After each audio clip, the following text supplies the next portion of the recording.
Assalamu alaikum dear students. Me Firdaus sir back with the classes on the what you call as environmental issues. मेरे प्यारे बच्चों, so far as the NEET students are concerned, there's one more setback. That exam has been postponed till 13th of September 2020. मेरे बच्चों, हालात अभी unpredictable है. Nothing can be what you call as predicted as yet. अब 13 सितंबर को भी exam होगा ना होगा ये तो मतलब बात की बात है. तो only thing I can suggest this time is that be motivated मेरे बच्चों. Be motivated. Don't lose this what you called as your don't lose your this track or vigor बेटा. क्योंकि अभी तो बेटा ये सब this is not under anybody's control. The pandemic. And my dear students, I have got many calls, received many calls from the students that they are feeling very anxious because they have put in efforts, they were ready for the exams and the exam has been postponed and that by quite time. तो इस तरीके से बेटे मैं आपको क्या यहाँ से मेरे clear and my message is very loud and clear. इसमें बेटे आपने अपने आप को मोटिवेटेड रखना बहुत लाजमी है. You have to keep yourself motivated. You have to do the things बेटा. हाँ, ये भले ये चीज हो सकता है कि आप अगर मेरे बच्चों 10 घंटे 12 घंटे 14 घंटे पढ़ाई करते थे. हाँ, ये नहीं कि देखो इसमें कुछ स्टूडेंट्स है जो बहुत बड़ी ब्लंडर बेटा कमेंट करेंगे. वो क्या करेंगे मेरे बच्चों, वो यूं करेंगे कि चलो अब है महीना, चलो करो 10-15 दिन किताबें बंद, अभी there is a lot of time left. But that is not going to work. That strategy would not, that would backfire.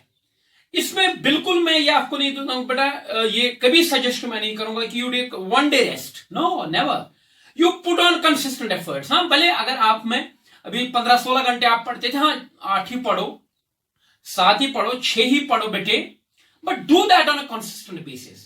क्योंकि अगर आपने ये किया चलो अब नैनीहाल जाएंगे, उधर जाएंगे, इधर जाएंगे, ईद आने वाले हैं, बट आप you would put off your books and then you would leave, then it would be very difficult to come back. Then what you called as reorient yourself and that put yourself back on the track. So my dear students, you are very what you called as competent, you are very what you called as intelligent students, you are very hard working. Put on your effort बेटा. अपने आप को Daryl मत करो. हाँ, भले working hours आप थोड़े से कम कर सकते हैं, कैन फील रिलैक्स. और जो चैप्टर्स जैसे मतलब हर एक स्टूडेंट के साथ ये होता है, उसने ये डिसाइड किया होता है कि चलिए ये चैप्टर मैंने नहीं करना है, ये मैं छोड़ दूंगा. चलो बायोलॉजी को छोड़ दिया, no scope, you can't learn anything there. या केमिस्ट्री में भी आप फिजिक्स में एक्सपर्ट बच्चे करते बेटा कि ये what they do is that चलो ये चैप्टर नहीं करते, चलो वो चैप्टर स्किप करते, या कुछ लोग केमिस्ट्री में भी करते बेटे. अभी आपके पास है टाइम, उन यूनिट्स को आप एक और अपनी प्रिपरेशन में आप एक और यूनिट ऐड करो. That would sound good. और ऐसा नहीं छोड़ो बेटे. बिल्कुल मैं आपको ये सजेस्ट नहीं करूंगा कि आप not take any day off. Put in your efforts all the way, all the day बेटा. तो that is going to work इंशाल्लाह इन योर फेवर.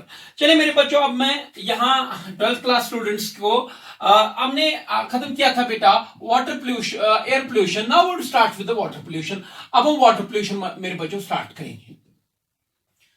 जहां तक वाटर पोल्यूशन का ये छोटा सा टॉपिक है, इसमें हमने 2 मेन चीजें डिस्कस करनी है जिनके बारे में क्वेश्चन आपको पूछा जाएगा बेटा.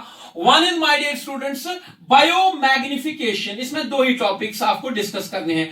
One is biomagnification and another is what you called as eutrophication. बस ये 2 टॉपिक्स आपने बेटे इसमें कर लेने हैं, तो इसके साथ ही वाटर पोल्यूशन का मामला खत्म हो जाएगा. Let us hope that we will wind up in today's lecture.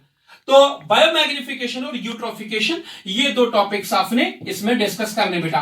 और बहुत सारे बच्चे मुझे मैसेज कर रहे थे sir BOD biological oxygen demand या कॉर्ड केमिकल ऑक्सीजन डिमांड, उस पर सर आप एक लेक्चर डिलीवर करेंगे बेटे. यहां वाटर पोल्यूशन में नहीं करूंगा बेटे, वो मैं डिलीवर करूंगा वो लेक्चर कब, नो डाउट टेक्स्ट में जिक्र है बॉड का यूट्रोफिकेशन के अंदर, लेकिन मैं वो टॉपिक सेपरेटली डिस्कस करूंगा at length when we discuss sewage water treatment. Sewage water treatment plants में मुझे वो डिस्कस करना है. यहां पर 2 ही चीजें मैं डिस्कस करूंगा. One is biomagnification and other is eutrophication. Without wasting your time let us straight forward start with the biomagnification. इसको बेटा बायोमैग्निफिकेशन हम स्टार्ट करने जा रहे हैं.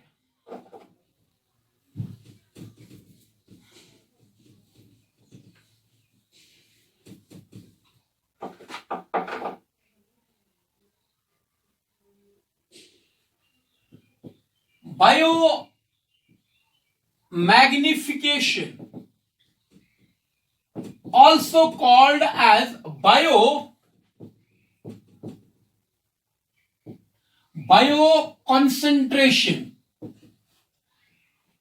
तो हम डिस्कस कर रहे हैं मेरे बच्चों इधर पे बायोमैग्निफिकेशन और बायो कॉन्सेंट्रेशन, यह हमने डिस्कस कर लेना बेटा।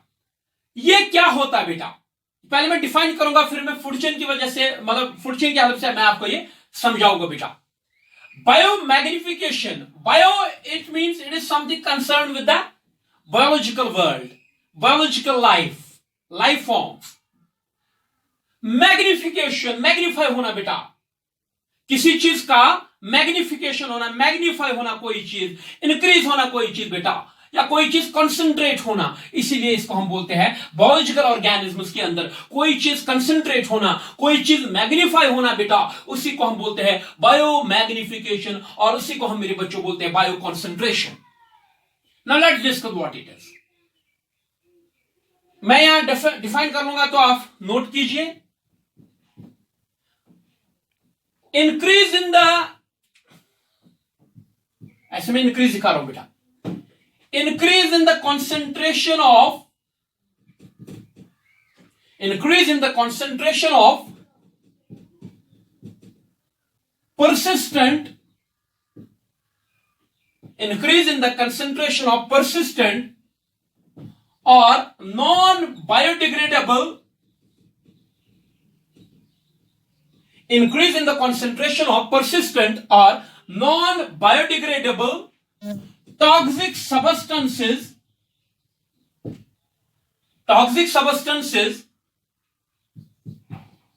per unit body weight,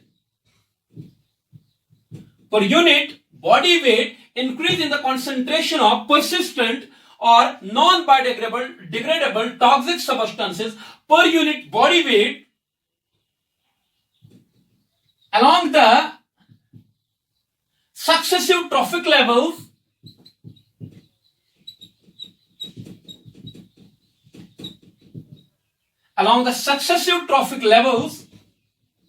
of a food chain. तो this is what he called as biomagnification. ये भी आपको बेटा बिल्कुल समझ आएगा, मैं एक्सप्लेन कर लूंगा तो आप बहुत ही इजीली इसको समझ देंगे बेटा। पहले डेफिनेशन याद रखो, increase in the concentration of persistent or non-biodegradable toxic substances per unit body weight along the successive trophic levels of a food chain. This is the definition for what he called as biomagnification or bioconcentration. अब मैं food chain की वजह से बेटा आपको ये समझाऊंगा, food chain की हेल्प से मैं बेटे आपको ये समझाऊंगा, और क्लियर, ये बड़ा क्रिस्टल क्लियर आपको हो जाएगा बेटे। Should I rub it off?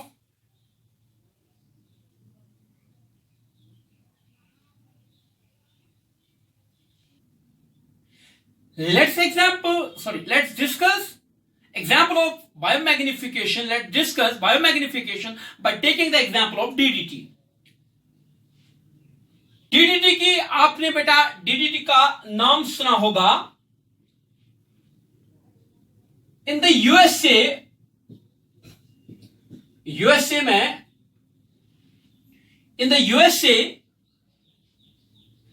DDT was used. DDT तो सब लोगों को पता है बेटा, it's a pesticide, non biodegradable pesticide.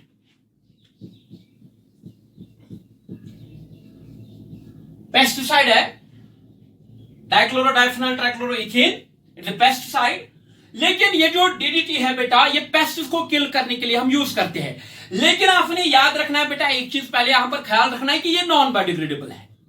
It's not something like that it would be metabolized inside the body called as organism. They would metabolize it and they would degrade it. No, that's not nothing like that. It is non-biodegradable. In the USA, DDT was used for controlling mosquito population. For controlling mosquito population in the islands.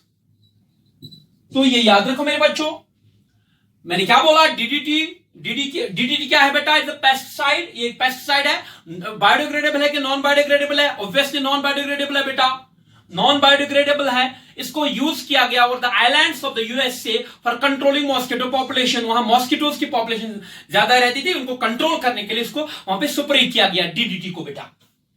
Over the period of time क्या देखा गया? इस island था बेटा, वहां पर fishes थी उसके अंदर, और फिशेस के ऊपर आपको you do have the concept of food chain now. Fish eating birds वहां पर उसको उन फिशेस को खाते थे। आइलैंड में फिशेस थी, मॉस्किटोज भी उतरी थी। उन फिशेस को बेटा, उन मॉस्किटोज को कंट्रोल करने के लिए डीडीटी का प्रयोग किया गया या उपयोग किया गया बेटा। फिर आइलैंड के ऊपर देखा गया कि जो फिश ईटिंग बर्ड्स है, जो फिश ईटिंग बर्ड्स है, दैट्स बाल्ड ईगल, इसका जो पॉपुलेशन साइज था that got diminished over the years. इसका पॉपुलेशन साइज बड़ा डिक्रीज हो गया बेटा। फिर इस पर रिसर्च स्टार्ट किया गया कि ऐसा क्यों हो गया, और देखने में मिला, हमें एक प्रोसेस मिला, एक्सप्लोर करके हमें एक प्रोसेस मिला, दैट्स बायो कंसंट्रेशन और that's bio magnification. I would explain it once again. USA में आइलैंड्स के ऊपर DDT pesticide, non biodegradable pesticide, उसको यूज किया गया फॉर कंट्रोलिंग मॉस्किटो पॉपुलेशन। तो जब यूज किया over the period of time और डिकेड और मतलब what you called as 10 odd years, वहां के क्या देखा गया? वहां आइलैंड के अंदर फिशेस भी थे, और फिशेस को कैप्चर करता था, किल करता था, ईट करता था एक bird, that's fish eating bird, that's called bald eagle. उसकी पॉपुलेशन में ये बहुत कमी देखने को मिली, इसकी डिक्लाइन हो गया, और इस पर रिसर्च स्टार्ट हो गया, and finally we come up with the biomagnification. देखो मेरे बच्चों, असल में हुआ क्या है? ये जो डीडीटी है, इसका एक याद रखना है आपको अहम पॉइंट है, इट इज नॉन बायोडिग्रेडेबल। ये नॉन बायोडिग्रेडेबल है बेटा, and it is fat soluble. ये फैट सॉल्युबल है।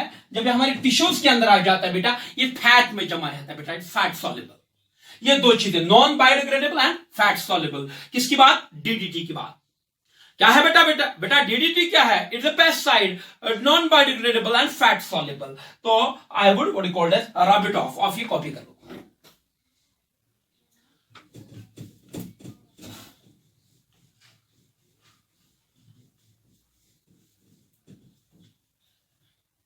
देखो बेटा, मैं आपको सिंपल सा, ये वाटर बॉडी है, ये वाटर बॉडी है बेटा, इट्स वाटर बॉडी। इसके अंदर डीडीटी की जो कंसंट्रेशन थी वो थी ये 0.003 ppb, क्योंकि जब स्प्रे किया गया था मॉस्किटो किल करने के लिए, इसने तो मॉस्किटो किल किए, लेकिन डिग्रेड नहीं हो गया बेटा। ये तो डिग्रेड नहीं हो गया क्योंकि बायोडिग्रेडेबल, नॉन बायोडिग्रेडेबल है, बायोडिग्रेडेबल नहीं है, दैट मीन नॉन बायोडिग्रेडेबल है। ये जमा हो गया पानी में। इसका कंसंट्रेशन वाटर में था 0.03 ppb, parts, ppb stands for parts पर बिलियन। जैसे आप ppm देखते हैं, पार्ट्स पर मिलियन, ये है पार्ट्स पर बिलियन मेरे बच्चों। तो ये आपने एग्जांपल याद रखनी है। उसके बाद आपको पता है ये वाटर बॉडीज जो है, इनमें ये फाइटोप्लैंक्टन तक पहुंचेगा, फाइनली ये ज़ूप्लैंक्टन तक पहुंचा।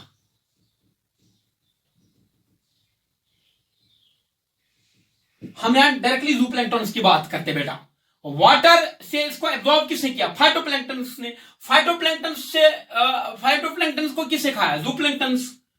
आप ज़ूप्लैंक्टन में जब ये देखा गया बेटा, इसकी कॉन्सेंट्रेशन थी वो थी 0.04 ppm, पार्ट्स पर मिलियन। जब ज़ूप्लैंक्टन देखे गए, कोई भी ज़ूप्लैंक्टन जब देखा गया, उसकी बॉडी के अंदर पर यूनिट बॉडी वेट ये देखा जाता है ऑफ द ऑर्गेनिज्म। आप ज़ूप्लैंक्टन ले लो बेटा, ज़ूप्लैंक्टन में आप इनकी एनालिसिस करो सेल्स की, वहां पर यूनिट बॉडी वेट से निकलेगा 0.04 ppm, that's parts per million my dear students. तो ये आपने ख्याल रखना है बेटा। इसके बाद my dear students, small fishes ने प्लैंक्टन को खाया, और स्मॉल फिशेस के अंदर ये देखने को मिला 0.5 ppm। स्मॉल फिशेस के अंदर ये देखने को मिला 0.5 ppm, पार्ट्स पर मिलियन। इसी तरीके से बिग फिशेस, क्योंकि स्मॉल फिशेस को किसने खाया? Big fishes. बिग फिशेस में ये देखने को मिला 2 ppm, that is 2 parts per million. तो देख लीजिए बेटा, तो बिग फिशेस को खाया बाल्ड ईगल ने, बाल्ड ईगल ने बेटा खाया। ये फिश ईटिंग बर्ड है, और इसमें जब पीपीएम की डीडीटी की कंसंट्रेशन देखी गई, वो देखी गई 25 ppm पार्ट्स पर मिलियन। ये तो सीधे सीधे मेरे पास आप देख लो एक फूड चेन बन गई, क्योंकि जूप्लैंक्टन, small fishes, big fishes and bald eagle. आप देखो बेटा, ये यहां पर अगर हम मानेंगे बेटा, पहला तो ऑक्यूपाई करेगा T1, वो फाइटोप्लैंक्टन होंगे, उनको हमने स्किप किया। ये T2, T3, T4, T5, या ये अलोंग द इंक्रीजिंग ये जो है, ये एक ट्रॉफिक लेवल, इसके बाद वाली स्मॉल फिश, इसके बाद वाली बिग फिश, और उसके बाद बाल्ड ईगल। बेटा आप क्लियरली देखो बेटा, वाटर में इसका कंसंट्रेशन कितना था पर यूनिट वॉल्यूम, या per unit per unit volume ही देखेंगे, वो बहुत कम था, 0.003 ppb। फिर ये पहुंचा 0.04 ppm में, फिर 0.5, फिर 2 एंड देन 25 ppm। बेटा असल में देखो क्या, ये जो डीडीटी है, फाइटोप्लैंक्टन को जूप्लैंक्टन ने खाया। अब तो डीडीटी जो है ये तो मेटाबोलाइज नहीं होगा, ये फाइटोप्लैंक्टन में जमा हो गया, ये इंक्रीज हो जाएगा इनकी कंसंट्रेशन। अब जूप्लैंक्टन को फिशेस ने खाया। अब आप बोलेंगे सर इंक्रीज क्यों हो रहा है? क्योंकि जितना हम ट्रॉफिक लेवल्स के जितना हम ट्रॉफिक लेवल्स में ऊपर जाते बेटा, उतना बायोमास एक्यूमुलेशन ज्यादा होता है। You know, my dear students, phytoplankton, they do not what you call as, they are opportunistic, they are what you call as are selected species. उनमें क्या होता है बेटा, ये ज्यादा बायोमास एक्यूमुलेट नहीं करते हैं, they do not accumulate biomass. जब ये एक्यूमुलेट बायोमास ही नहीं करते, कम बायोमास एक्यूमुलेट करते हैं, तो इनमें कम ही रहेगा ये बेटा। और इसी तरीके से आप देखिए स्मॉल फिशेस, इनसे ज्यादा बायोमास एक्यूमुलेट करेंगे बिग फिशेस, और बिग फिशेस ज्यादा बायोमास एक्यूमुलेट करेगा बेटा बाल्ड ईगल। क्योंकि अब जितना बायोमास बढ़ेगा, उतना बॉडी के अंदर फैट बढ़ेगा, जितना बॉडी के अंदर फैट बढ़ेगा बेटा, उतना इसकी कंसंट्रेशन जो है वो बढ़ जाएगी। क्योंकि जूप्लैंक्टन्स के बाद उसको they would take plenty of small fishes would take plenty of zooplanktons, और वो जमा करेंगे बायोमास, और उस बायोमास के अंदर था नॉन बायोडिग्रेडेबल व्हाट डीडीटी, उन्हें वाटर से लिया था बेटा। इसी तरीके से बिग फिशेस में ये जमा हो जाएगा, और सबसे ज्यादा ये देखने को मिलेगा कहां? बाल्ड ईगल में बेटा। तो मुझे बताओ, यहां परसिस्टेंट पोल्यूटेंट कौन था? यहां टॉक्सिक मटेरियल कौन था बेटा? वो डीडीटी था। कौन था बेटा? डीडीटी। और डीडीटी आपने देखा, जो ही आप ट्रॉफिक लेवल्स में ऊपर जाते हैं, फ्रॉम T1 टू T4 और टू T5 बेटा, जब आप जाते हैं, उतना आपको पता है, आपने पढ़ा है बेटा, पिरामिड ऑफ बायोमास। बायोमास क्या होता है बेटा? बायोमास इंक्रीज हो जाता है। जितना बायोमास इंक्रीज हो जाएगा बेटा, उतना जो डीडीटी है उसकी भी कंसंट्रेशन, उसकी भी मात्रा बढ़ जाएगी, क्योंकि नॉन बायोडिग्रेडेबल है, फैट सॉल्युबल है बेटा। तो इस प्रोसेस को हम बोलते हैं बेटा बायो मैग्निफिकेशन और bio concentration. I hope you got it now. असल में बाल्ड ईगल के साथ चक्कर क्या हुआ था डीडी की वजह से? देखो डीडीटी की वजह से क्या हुआ था बेटा, जब डीडीटी की कंसंट्रेशन बाल्ड ईगल में ज्यादा होगी, ये जो डीडीटी जो है, it inhibits calcium metabolism.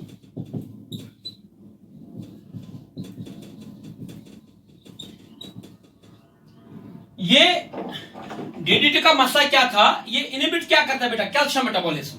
Calcium की मेटाबॉलिज्म प्रॉपर्ली नहीं होता बेटा। अब कैल्शियम जब कैल्शियम मेटाबोलाइज नहीं हो गया, तो बॉडी में डेफिशिएंसी ऑफ कैल्शियम आ जाती है। और कैल्शियम में क्या होता है बेटा? कैल्शियम आपको पता है, it forms the what you called as, it's a major component of the egg shells.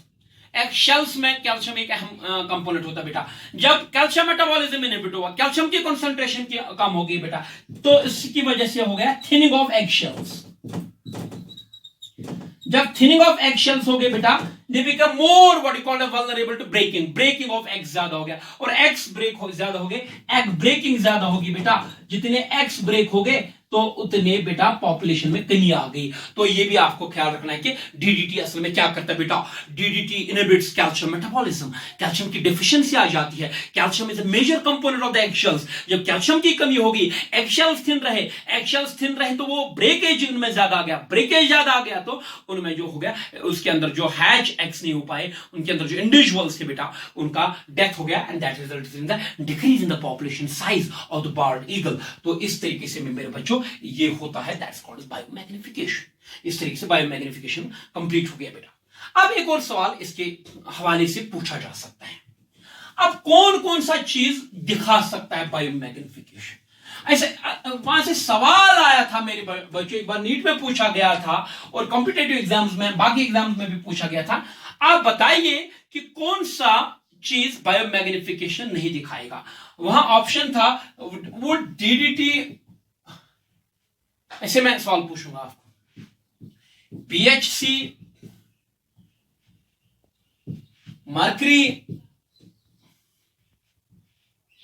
Mercury समझ रहे आप बेटा?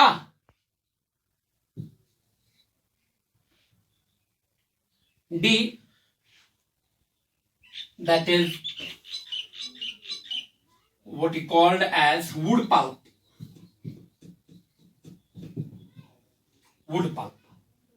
इनमें से आपको मुझे बताना है कि कौन बायोमैग्निफिकेशन नहीं दिखाएगा। देखो DDT it would show, BHC benzene hexachloride another non biodegradable what you call as pesticide, it would show mercury a heavy metal non biodegradable, it would show wood pulp degradable। तो ये नहीं दिखाएगा मेरे बच्चों क्या, biomagnification, it would not show biomagnification, ये biomagnification नहीं दिखाएगा।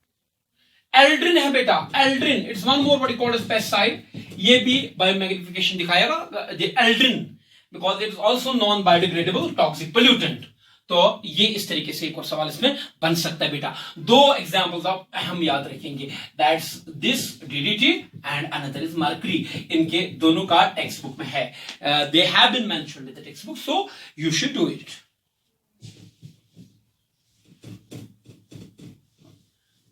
अब effect of DDT on human health.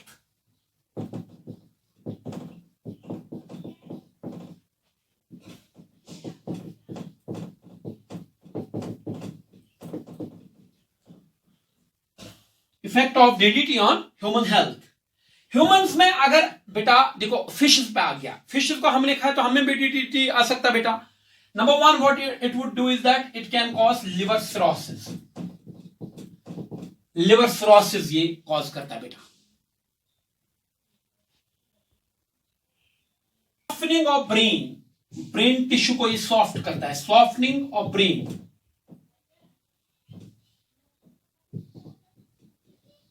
Softening of brain ये कर लेता बेटा।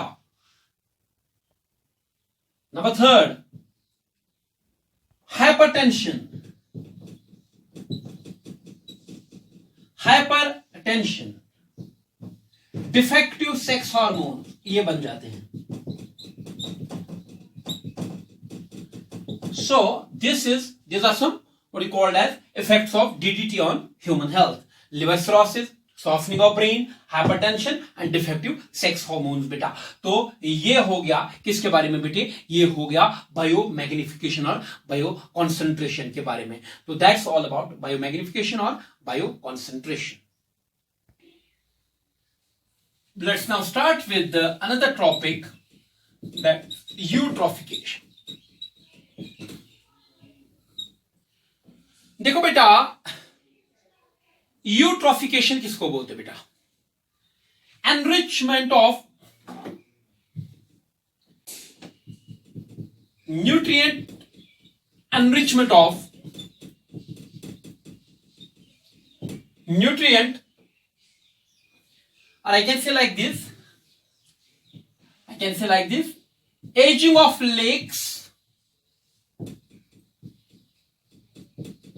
aging of lakes due to nutrient enrichment।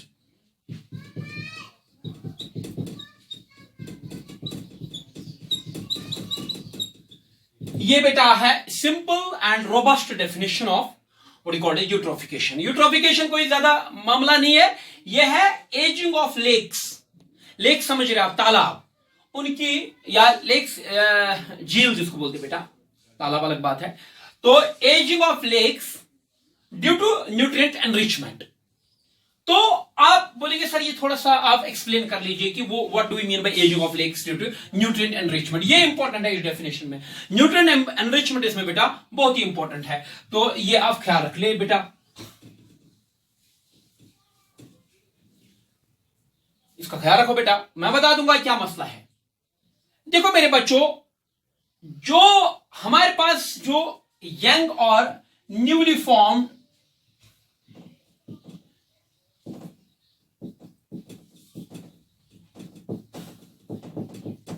जो हमारे पास यंग और न्यूली फॉर्म्ड लेक्स होते हैं ना बेटा, जो नए नए जो बेटा लेक्स बनते हैं, दे आर कोल्ड वाटर, उनके अंदर कोल्ड वाटर होता है बेटा, they are cold,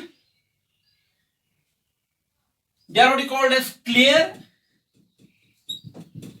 they are what called as deep, and they have low biodiversity। जैसा कि मैंने आपको बेटा ये टॉपिक समझने में आपको बिल्कुल दुश्वारी नहीं होनी चाहिए, क्योंकि मैं आपको ऑलरेडी इकोलॉजिकल सक्सेशन एक अहम टॉपिक पढ़ा चुका हूं बेटा। जो यंग और न्यूली फॉर्म्ड लेक्स होते बेटा, इनके ये फीचर्स होते हैं, इनमें कोल्ड वाटर होता है, कोल्ड होते हैं, इनका टेम्परेचर कम होता है बेटा, ये क्लियर होते हैं, उनमें वाटर पेनिट्रेशन जो होता है बेटा, मतलब ऐसे मैं बता दूंगा। ये हमारे पास कोई नया न्यूली फॉर्म्ड लेक है बेटा, इसमें वाटर भी बहुत ऊपर तक होगा, यहां इस तरीके से, तो इसमें लाइट पेनिट्रेशन भी होगा, क्योंकि इसमें क्लियरिटी होती है बेटा, डीप होते हैं ये, और इनमें बायोडाइवर्सिटी कम होती है, इसमें कुछ कम क्लीन, कुछ बेटा स्पोर्स वगैरह हो सकते हैं, फाइटोप्लैंक्टन वगैरह, और वो भी बहुत कम तादाद में बेटा। लेकिन over the period of time क्या हो जाता है बेटा, ये जो लेक्स होते हैं इनमें एजिंग हो जाती है, खत्म हो जाती है, they get convert into the what called land. जैसे आपने इकोलॉजिकल सक्सेशन में मैंने हाइड्रोसीर आपको पढ़ाया था, it was very very clear to you. अब मामला ये है, अब जब इस लेक की एजिंग हो जाएगी बेटा, इसमें सारे फीचर्स जो है बेटा वो चेंज हो जाएंगे बेटा।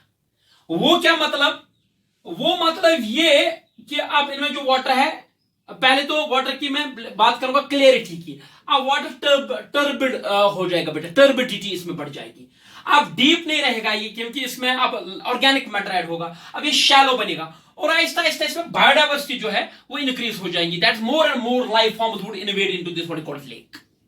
और इन सारी चीजों को मिलाकर क्या होता है बेटा, टेम्परेचर वाटर बॉडीज का बढ़ जाएगा बेटा। इन सब चीजों का क्या बेटा निकलता है, इससे जो लेक्स होते बेटा, इन लेक्स की एजिंग होती है बेटा। अब आप बोलेंगे सर, तो बेटा मैंने क्या बोला, बायोडाइवर्सिटी इसमें इंक्रीज हो जाती है बेटा। अब आप बोलेंगे सर ऐसा क्यों होता है, क्योंकि नेचुरली ये जो मेरे पास जो वाटर बॉडीज है, इनमें ड्रेनेज हो जाता है। जैसे लेक्स है बेटा हमारे पास, इनमें ड्रेनेज आ जाता है बेटा। ड्रेनेज का मतलब बेटे जो हमारा एग्रीकल्चरल रन ऑफ है, agricultural run of, agricultural fields में बेटे मैं आपको ऐसे बता दूंगा, क्रिस्टल क्लियर बात है। We use fertilisers there, we use fertilisers there, manures we use there, या गारों से जो हमारा ड्रेनेज निकलता है उसमें भी न्यूट्रिएंट्स होते हैं। फाइनली ये न्यूट्रिएंट्स जो है फर्टिलाइजर्स में न्यूट्रिएंट्स होते हैं बेटा, मैन्योर्स में जो होते हैं बेटा, या गारों से जो निकलता है ड्रेनेज या एग्रीकल्चर रन ऑफ, ये सारा लेक्स के अंदर पहुंच जाता है और न्यूट्रिएंट एनरिचमेंट हो जाती है। आप बोलेंगे सर न्यूट्रिएंट एनरिचमेंट होने से क्या हुआ, जब न्यूट्रिएंट्स पहुंच गए बेटा, न्यूट्रिएंट जब इसकी बॉडी वाटर बॉडी के अंदर हो गए चले गए बेटा, अब वहां पर जो ऑर्गेनिज्म्स है what we call as जो opportunistic species है, when they would see nutrients, they are opportunistic, they would utilize these nutrients and energy source। तो वो क्या करेंगे बेटा, वो एनर्जी इनमें जनरेट हो जाएगी, they would utilize that energy in the reproduction, वो रिप्रोडक्शन में ऐड कर लेंगे, और रिप्रोडक्शन में वो उनका नंबर बढ़ जाएगा बेटा। particularly algae utilize these nutrients and they what we call as they issue blooms which you call as algal blooms, जो आगे मैं आपके पास साथ कभी बात करूंगा। तो algae की एक अब्रप्ट ग्रोथ हो जाती है बेटा वाटर बॉडीज में। क्योंकि एल्गी को क्या मिले, न्यूट्रिएंट्स, न्यूट्रिएंट ड्रेनेज की वजह से आगे बेटा, सीवेज से आगे, घरों से हमारा जो डोमेस्टिक सीवेज निकलता है उसमें न्यूट्रिएंट्स होते हैं, एग्रीकल्चरल रन ऑफ से जो आता है, स्ट्रीम से जो ड्रेनेज आ जाता है वो हमारे लेक्स के अंदर पहुंच जाता है। लेक्स में न्यूट्रिएंट एनरिचमेंट हो गया। न्यूट्रिएंट्स आप बोलेंगे सर कौन से न्यूट्रिएंट्स फर्टिलाइजर से आते हैं?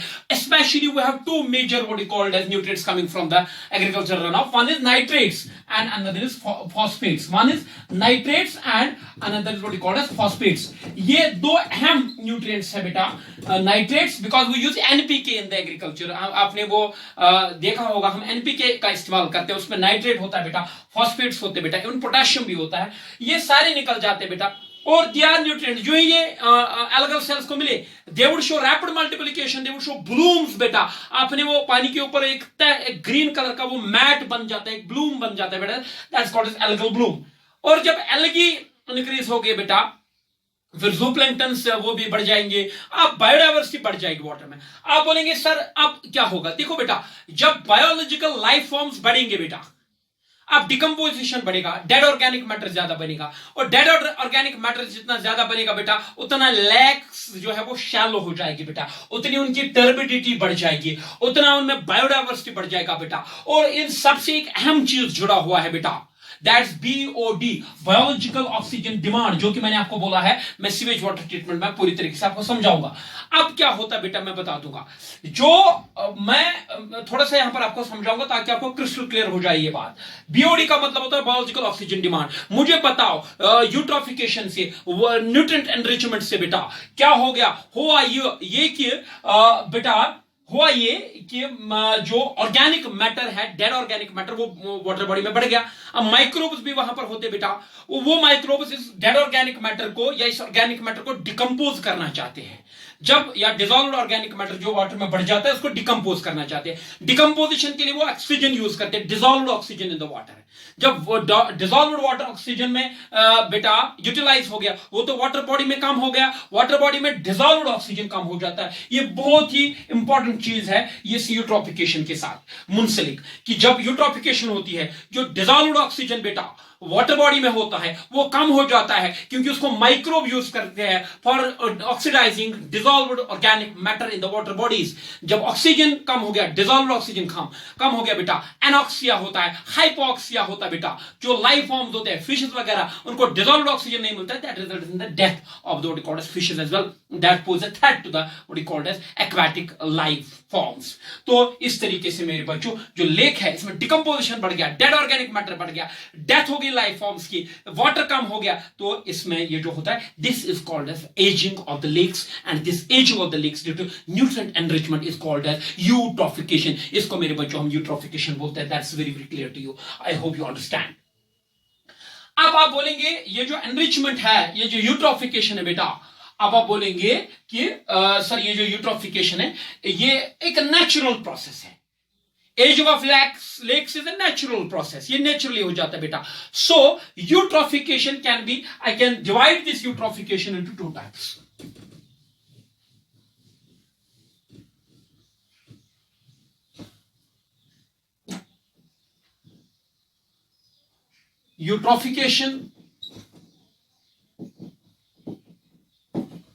यूट्रोफिकेशन जो है बेटा, यूट्रोफिकेशन दो प्रकार की होती है बेटा। One is natural eutrophication and another one is accelerated eutrophication. ये तो अगर नेचुरल वजहों से एजिंग ऑफ लेक्स होता है बेटा, नेचुरली न्यूट्रिएंट एनरिचमेंट आ जाती है over a period of time lakes की, that's called as natural eutrophication. इसमें मुझे ज्यादा कोई मसला एक्सप्लेन करने की जरूरत नहीं है। क्यों? क्योंकि देखो बेटा ये सीधी सीधी सी बात है, जितना लेक जो है उतना इसकी जो जितना इसका टाइम बढ़ेगा, इसमें नेचुरल ये चीज है कि इसमें न्यूट्रिएंट एनरिचमेंट हो जाएगी, क्योंकि over period of time decomposition हो जाता है इसके अंदर, माइक्रोब्स मर जाते हैं इसके अंदर, या बाकी चीजें इसके में ड्रेनेज भी आ जाता है नेचुरली, तो that is natural ageing of the lakes, that's natural eutrophication. But my dear students, we have now accelerated eutrophication. Now due to the human efforts, अब यूट्रोफिकेशन जो होता है बेटा, it occurs very fast because naturally eutrophication needs hundreds and thousands of years to take place. लेकिन आजकल क्या है, due to human reasons industrial waste हम डालते हैं इसके अंदर, पानी के अंदर। इंडस्ट्रियल वेस्ट के अंदर भी मतलब जो फैक्ट्री से निकलते हैं, हमारे जो प्रोसेसिंग यूनिट्स होते हैं, फूड प्रोसेसिंग यूनिट्स, उनका जो ड्रेनेज हो जाता है वो वाटर बॉडी में होता है। उनके अंदर जैसे चिप्स वगैरह जहां पर हम बनाते हैं, या जो भी फूड प्रोसेसिंग यूनिट्स होते हैं, इंडस्ट्रियल वेस्ट जो उनसे निकलते हैं वो भी पानी में एडजस्ट हो जाते हैं बेटा। Nowadays we use fertilizers in our what you call fields. आजकल हम fertilizers यूज करते हैं बेटा। At the time of raining ये fertilizers drain off हो जाते हैं, streams में चली जाती है, streams then go into the what you called as streams then go into the lakes, तो उससे nutrient enrichment हो जाएगा। या जो हमारा डोमेस्टिक सीवेज है, डोमेस्टिक सीवेज जो है बेटा, ये भी हम आजकल ड्रेनेज जब इसका हो जाता है वो भी वाटर बॉडीज में चला जाता है। That is we have classical जो भी डल लेक जो हमारे पास है, झील डल जिसको हम बोलते हैं बेटा, उसमें भी ड्रेनेज हो जाता है। जो हजरतबल साइड से पानी सीवेज वाटर निकलता है, गुलाबबाग साइड से, हजरतबल साइड से बेटा, या बाकी जो पेरिफेरी से निकलता है डलगेट से, वो डल में ही पहुंच जाता है बेटा। तो यूट्रोफिकेशन आकर्स देयर जब ह्यूमन रीजंस की वजह से मतलब यूट्रोफिकेशन हो जाए, that's called as accelerated eutrophication. अगर नेचुरल यूट्रोफिकेशन में थाउजेंड्स ऑफ ईयर्स लग जाते बेटा, इसमें हंड्रेड्स ऑफ ईयर्स लग जाते हैं। And that is what is called as eutrophication. That's what is called as, what do we mean by what is called natural eutrophication and what do we mean by accelerated eutrophication। इस eutrophication के साथ मैंने एक term इस्तेमाल की बेटा, जिसका आपने ख्याल रखना है। यूट्रोफिकेशन के साथ मैंने एक टर्म इस्तेमाल की, that is algal blooms. That's algal blooms. ये कभी कभार आ सकता है कि एल्गल ब्लूम्स किसकी वजह से बन जाते हैं। एल्गल ब्लूम्स किसको आप बोलते हैं बेटा, यही तो मैं बात कर रहा था आपके साथ, जब न्यूट्रिएंट्स पहुंच गए वाटर बॉडीज में, they are selected species, are selected जो रैपिडली मल्टीप्लाई करते हैं बेटा।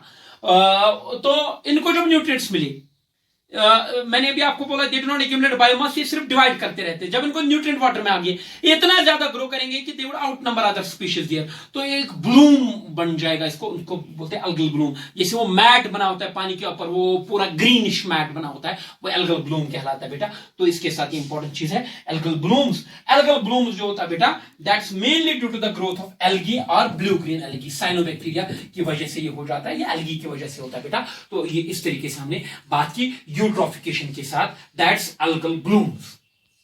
और डिसॉल्व्ड ऑक्सीजन वाटर बॉडीज में कम हो जाता है बेटा। Biological oxygen demand of the water bodies बढ़ जाती है बेटा। तो ये मैंने आपको बेटा वो मतलब बता दिया बेटा। अब इसके साथ एक और चीज मैं आपको यहां पर बताना चाहूंगा बेटा, the lakes in which water nutrient enrichment has occurred, जिनमें यूट्रोफिकेशन हुई होती है, those are called as eutrophic lakes. हाँ, क्या बोला मैंने, वो लेक्स जिनमें यूट्रोफिकेशन हुआ होता है उनको यूट्रोफिक लेक्स बोलते बेटा, और जिनमें नहीं हुआ होता है उनको ऑलिगोट्रोफिक लेक्स बोलते। ऑलिगोट्रोफिक लेक्स वो होते जो भी फ्रेश है, जिनमें भी वाटर जो न्यूट्रिएंट एनरिचमेंट है वो ज्यादा नहीं हुआ है बेटा, उनको ऑलिगोट्रोफिक लेक्स बोलते हैं। जिनमें हुआ है उनको यूट्रोफिक लेक्स बोलते हैं। जैसे यूट्रोफिक लेक्स में we have Dal lake of J&K, we have Dal Lake of J&K, that's a eutrophic lake, what you call that, and oligotrophic में आप एक एग्जांपल लिखेंगे। राजस्थान में एक लेक है बेटा, उसको बोलते हैं सांबर लेक। राजस्थान अजमेर के अंदर है ये, तो सांबर लेक, तो दैट इज सांबर लेक जो है राजस्थान के अंदर है बेटा, तो that's oligotrophic lake. SAMBHAR, Sambhar lake oligotrophic, ये राजस्थान के अंदर है बेटे। तो हो सके तो कभी देख लेना मेरे बच्चों। तो एक और क्वेश्चन इसके साथ आपको ऐड किया जाएगा। हाँ, कौन से दो एसेंशियल या मेन न्यूट्रिएंट्स हैं which are responsible for eutrophication, one is nitrate and another is phosphate. तो ये दो चीजें और आपने याद रखनी है बेटे। तो इन चीजों का ख्याल रखो मेरे बच्चों, ये बहुत बहुत ही इंपॉर्टेंट है यूट्रोफिकेशन के हवाले से। तो ये हो गया मेरे बच्चों क्लियर इसके साथ आपको यूट्रोफिकेशन। इफेक्ट ऑफ, एक और टर्म मैं यहां पर आपको बता दूंगा बेटा, effect of release of hot water, effect of release of effect of release of hot water into water bodies.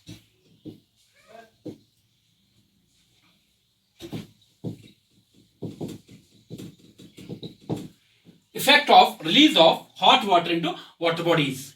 ये एक और मसला है जिसको हम थर्मल पोल्यूशन बोलते हैं बेटा. थर्मल पोल्यूशन भी हम इसको बोलते हैं बेटा. hot water from thermal power plants. Thermal power plants मेरे बच्चा आपने सुना होगा जहां पर हम इलेक्ट्रिसिटी जनरेट करते हैं with called as burning of the coal या हीट की वजह से. That's thermal power plant. जो वहां से गर्म पानी निकलता है बेटा, हॉट वाटर जो थर्मल पावर प्लांट से निकलता है, that finds its way into the water bodies. वो हॉट वाटर भी वाटर बॉडीज के अंदर ऐड हो जाता है. उससे मामला क्या रहता है मेरे बच्चों? उससे मामला ये रहता है कि हॉट वाटर जितना पानी में चला जाएगा उतना इसमें डिजॉल्व्ड ऑक्सीजन कम हो जाएगा. और डिजॉल्व्ड ऑक्सीजन आपको पता है कम होना, that would pose threat to the water body. तो ये एक मसला है. मैं आपको ऐसे बता दूंगा बेटा, जैसे सॉल्मन फिश है और जब वाटर बॉडीज का टेम्परेचर बढ़ जाता है, जो developmental pattern of the aquatic life forms होता है, पर्टिकुलरली फिश, वो चेंज हो जाता है.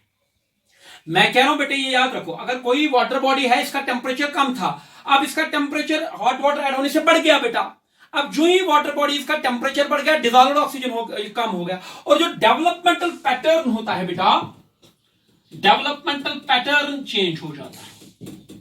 डेवलपमेंटल पैटर्न पर्टिकुलरली फिशेस का बेटा चेंज हो जाता है.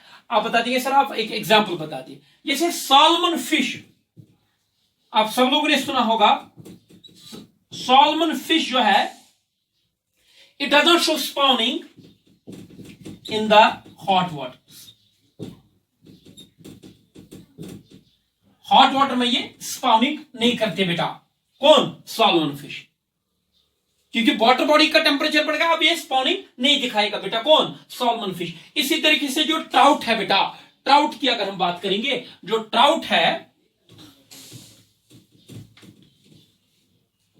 ट्राउट के भी एग्स ऐसे पानी में, ट्राउट एग्स नॉट हैच, ये हैच नहीं करते बेटा. कहां? हॉट वाटर्स में. ट्राउट एक फिश है बेटा, इसके भी एग्स हैच नहीं करते हैं. कहां? हॉट वाटर्स में. तो ये हो गया thermal pollution my dear students. अब मेरे बच्चों लास्ट में हम डिस्कस कर रहे हैं ए केस स्टडी ऑफ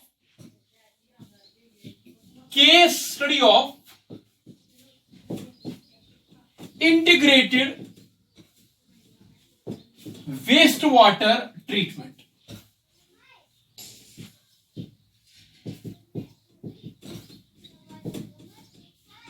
ये एक देखो बेटा, एक केस है जहां पर लोगों ने काम किया, इंटीग्रेटेड तरीके में काम किया और वेस्ट वाटर ट्रीटमेंट का एक हल निकाला. जो वेस्ट वाटर होता है बेटा हमारे पास, उसको प्योरीफाई करने की कोशिश की, इसको कुछ हद तक पोर्टेबल बनाने की कोशिश की. किस वाटर को बेटा? क्या वेस्ट वाटर को किसी हद तक प्योरीफाई करने का काम किया. इसका एक हम केस डिस्कस करेंगे बेटा. ये जो क्या, कौन सा केस हम डिस्कस कर रहे हैं? केस स्टडी किसकी? Integrated waste water management treatment. जो हमारे पास जो वेस्ट वाटर होता है, इसका ट्रीटमेंट कैसे किया जाता है बेटा. एक केस जो है, जो लोगों ने बड़ा सक्सेसफुली अंजाम दिया. It was started by the people of Arcata town. It was studied by the people of Arcata town. ये आर्क्टा टाउन के लोगों ने स्टार्ट किया. ये एक इनिशिएटिव उन्होंने लिया कि हम वेस्ट वाटर को प्योरीफाई करने की कोशिश करेंगे या इसको ट्रीट करने की कोशिश करेंगे, ताकि it can be what is called is converted into the less polluted form और प्योरीफाइड. अब Arcata town, it is along the north coast of California. It is along the north coast of California. ये California के अंदर एक north coast जो है इसका, उसके ऊपर ये एक टाउन है, तो वहां पर ये स्टार्ट किया गया. वहां के लोकल लोगों ने, people of Arcata town which is along the north coast of California, plus in collaboration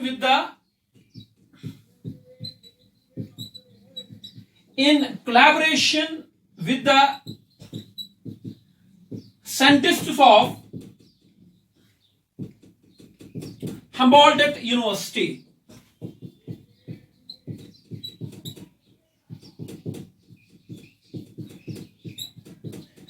तो बेटा कौन सा क्या इन्होंने क्या किया, काम क्या स्टार्ट हो गया कि कैसे वेस्ट वाटर को इंटीग्रेटेड तरीके में इसको ट्रीट किया जाए, इसको प्योरीफाई किया जाए, या इसको less what you call polluted form में कन्वर्ट किया जाए।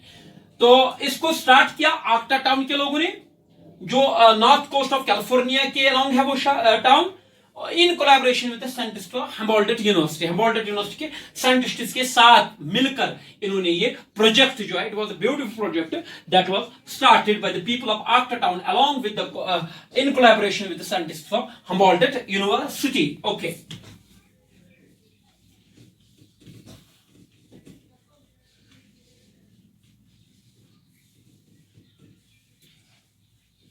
ये सिंपल सी मैं बात बता दूंगा बेटा। इन्होंने कनेक्ट किया, इन्होंने दो चीजें की। पहले जो इस आक्टा टाउन से जो वेस्ट वाटर निकलता था उसको कन्वेंशनल मेथड से ट्रीट किया। First they treated this water, waste water, या what you called as conventionally, यानी कि सेडिमेंटेशन का इस्तेमाल किया। यानी कि जो ये जो पानी आ रहा था इस आक्टा टाउन से, इसको सेडिमेंटेशन की। जो आक्टा टाउन से जो वेस्ट वाटर आता था, घरों से निकलकर वेस्ट वाटर जो निकलता था उसको जमा किया और कन्वेंशनल मेथड्स इसको ट्रीट किया, लाइक सेडिमेंटेशन का इस्तेमाल किया। फिर इस वाटर को फिल्ट्रेशन की इसको, और फिर बेटा इसको क्लोरिनेशन वगैरह की।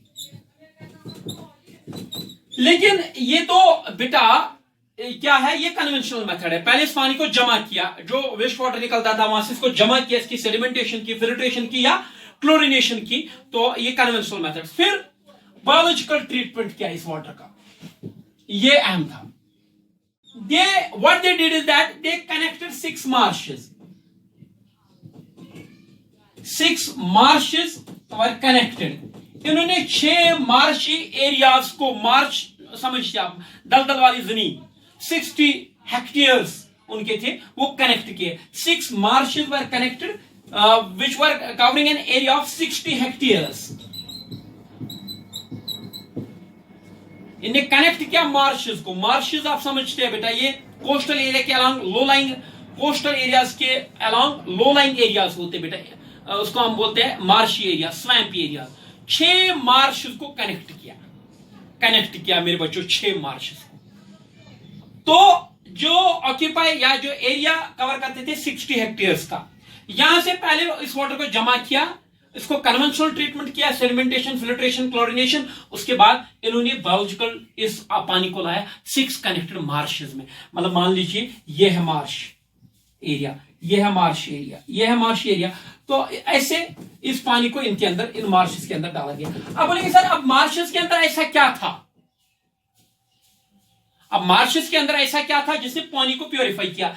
इन मार्शी एरियाज में इन्होंने ग्रो किए desired microbes like bacteria, fungi and plants which have the capacity to degrade the pollutants inside the water, which have the capacity to dissolve to degrade the dissolved organic matter inside the water, or what you call as some metallic pollutants as well. मैं दोबारा से explain करूंगा बेटा। जो ये Marsh areas थे, इसमें grow किए गए डिजायर्ड माइक्रोब्स लाइक बैक्टीरिया,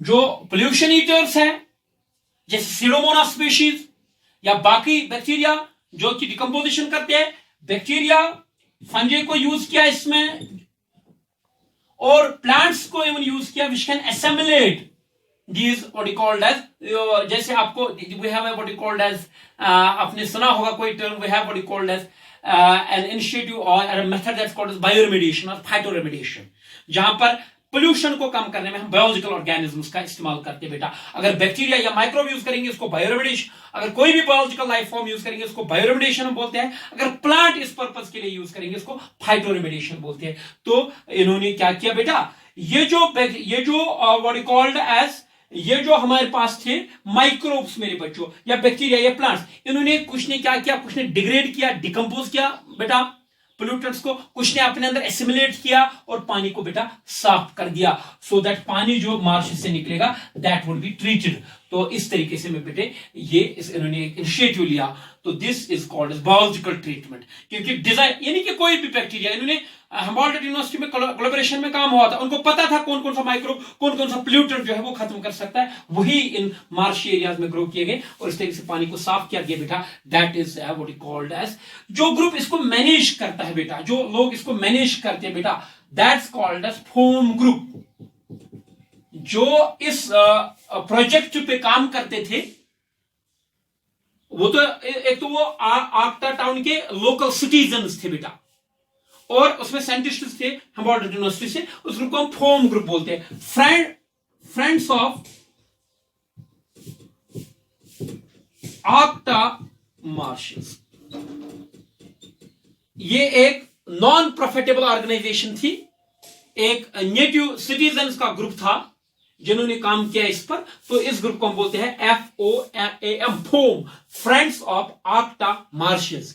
तो इन्होंने इस नॉन प्रॉफिटेबल ऑर्गेनाइजेशन एक थी, इन्होंने एक बहुत ही अच्छा job, they did terrific job, they did a great project.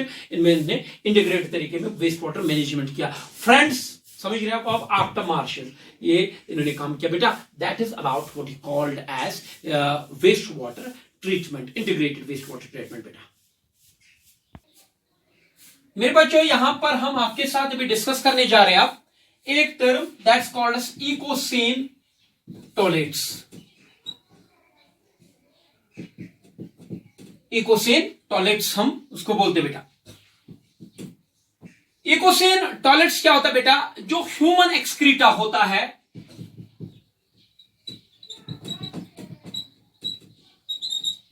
Human excreta जो है, इसको बेटा ह्यूमन एक्सक्रीटा जो है उसको डिस्पोज करने के लिए हम वाटर का नॉर्मली इस्तेमाल करते हैं। डिस्पोज ऑफ करने के लिए हम इसको वाटर का इस्तेमाल करते हैं बेटे। जैसे फ्लशेस में आप वाटर यूज करते बेटा, तो ह्यूमन एक्सक्रीटा डिस्पोज ऑफ करने के लिए हम वाटर इस्तेमाल करते हैं।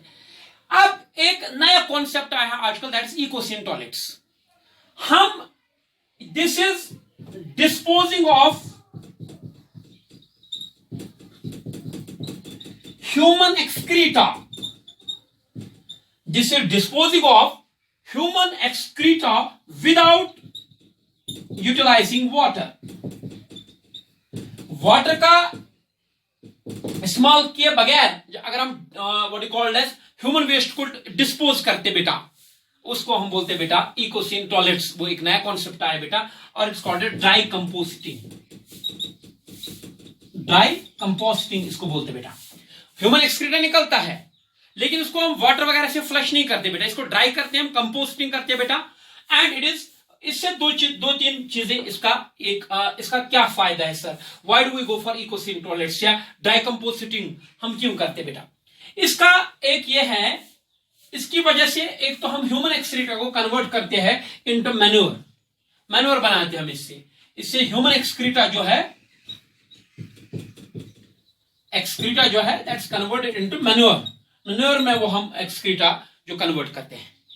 इट इज कॉस्ट इफेक्टिव, और इसका यूज है, it's cost effective, it is hygienic, it is cost effective, it's hygienic, it is efficient, और सबसे बड़ा है human excreta can be recycled. इसमें रिसाइकल किया जाता है, इसको एक्सक्रीटा में, इसको एक्सक्रीटा को कन्वर्ट किया जाता है इनटू मैन्योर बेटा। तो दिस इकोसेन जो टॉयलेट्स है they work well in Kerala and Sri Lanka. इसमें ये श्रीलंका और केरला में इनका ज्यादा इस्तेमाल किया जाता है इकोसेन टॉयलेट्स का, केरला एंड श्रीलंका बेटा। तो ये हो गया regarding my dear students, regarding what, water pollution. हाँ, एक और पॉइंट जाते जाते बेटे मैं एक और पॉइंट आपके साथ डिस्कस करना चाहूंगा।